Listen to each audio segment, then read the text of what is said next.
couple of days ago, Mr. Putin gave quite an interesting speech. The press secretary, Dmitry Peskov, said that this was a speech which will no doubt be analysed, studied, read and reread for many days to come. I'm afraid it's more likely to be binned fairly rapidly, but it is worth just looking at what he had to say just for a section. It was very, very long-winded. Essentially, he said it was very critical of the West, saying that the West should act without any sort of regulation.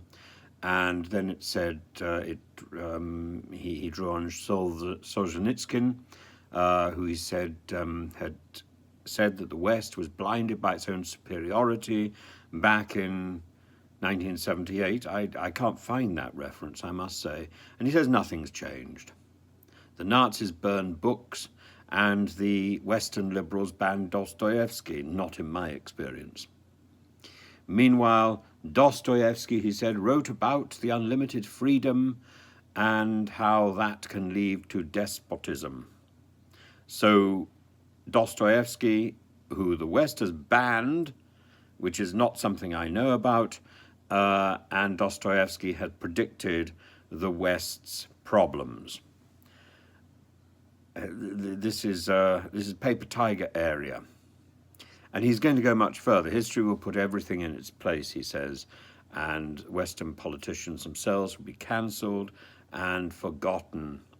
And then he invokes the philosopher Alexander Zinoviev. Now, he's an interesting character, an interesting choice, because Zinoviev was particularly critical of perestroika, which he called kastroika, katastroika, that's katastroika, and he was very critical of Gorbachev, who of course has just died. He said that in order to survive, the West would have to pillage the world's resources. They have no shame. They organized a coup in Ukraine and they killed an Iranian general. And what does this mean, he says? True democracy, in contrast, is when nations choose their own paths, as of course have the 4 Ukrainian states that we have just grabbed. They chose their own paths. Traditional values, unlike the neoliberal ones, can't be pushed onto other people because everybody has different traditions. If the West wants to have dozens of genders and gay parades, then let them do what they want. Of course, now, this is a little bit of the Putin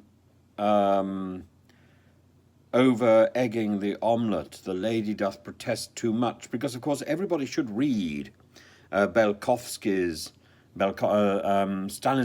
Belkovsky's biography of Putin, and there's 2 very interesting pages in that biography where Belkovsky wonders if Putin is in fact gay.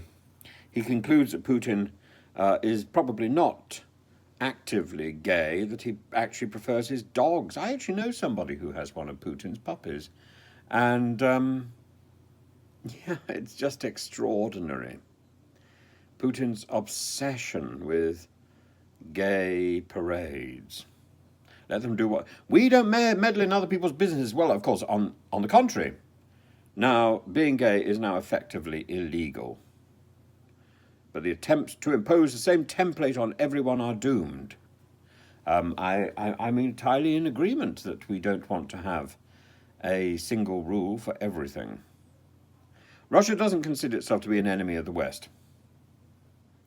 And then he talks about Nikolai Danilevsky and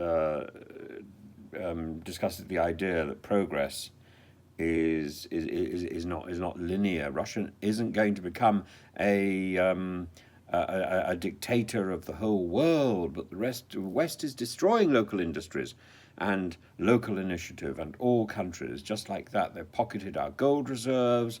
Globalism is a dictator. So he's picking up key concepts.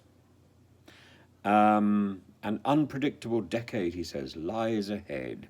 We need to hear everybody out and build a symphony of human civilization. Now, there's so much in this speech which is sort of smoke and mirrors, and there's so much here which could be good. He's quite right. We do need to hear everybody. We do need to listen more.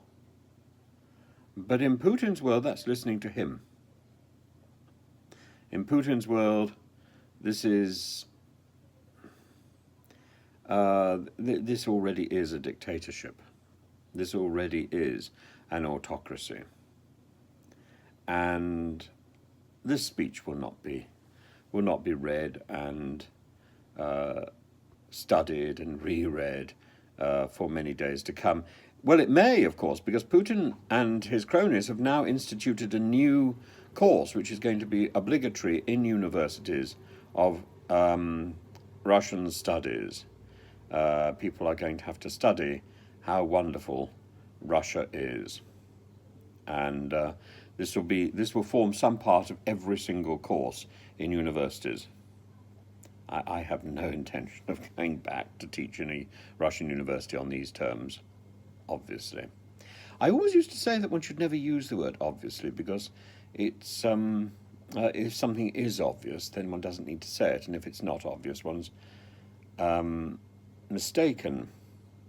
And that obviously tends to be used by people who wish to be condescending. But to Mr. Putin, I do have a desire to condescend. I really do. I've got a little plan. I've got a little plan. I'm going to let you in on this.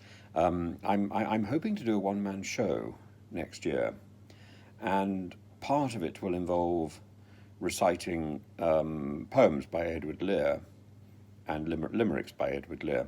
And some of them, I hope, will be in different languages. And one of them is a little poem about Russia. And I thought it'd be rather nice to give it to a character based on Mr. Putin.